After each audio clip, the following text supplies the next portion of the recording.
நீங்கள் பார்த்துக் கொண்டிருப்பது 24 நியூஸ் தமிழ்.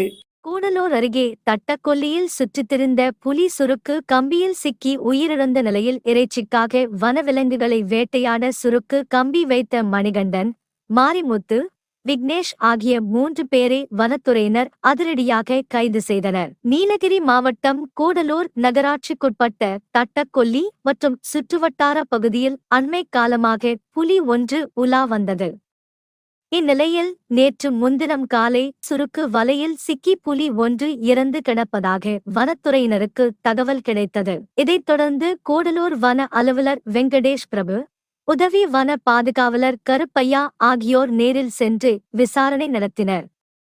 தொடர்ந்து சுருக்கு வலை வைத்த நபரை பிடித்து விசாரிக்கும் பணியில் வனத்துறையினர் ஈடுபட்டனர். புலிக்கு சுருக்கு வைத்தது அப்பகுதியைச் சேர்ந்த மணிகண்டன், மாரிமுத்து, விக்னேஷ் என்பதை உறுதி செய்த வனத்துறையினர் சம்பவம் நடைபெற்ற 12 மணி நேரத்தில் குற்றவாளிகளை அதிரடியாக கைது செய்து சிறையில் அடைத்தனர். காட்டுப்பன்றி இறைச்சிக்காக சுருக்கு வைத்ததாகவும் அதில் புலி சிக்கிக் கொண்டதாக குற்ற செயலில் ஈடுபட்டவர்களிடம் நடத்திய விசாரணையில் தெரியவந்தது. எதிர்காலத்தில் இது போன்ற குற்ற செயல் ஈடுபடும் நபர்கள் மீது கடுமையான நடவடிக்கை எடுக்கப்படும் எனவும், கூடலூரில் உள்ள தனியார் தோட்டங்கள் மற்றும் வனப்பகுதிகளில் எதிர்வரும் 1ஆம் தேதி முதல் மோப்பநாய் உதவியுடன் சிறப்பு ரோந்து பணிகளை மேற்கொள்ள வனத்துறை திட்டமிட்டுள்ளது குறிப்பிடத்தக்கது.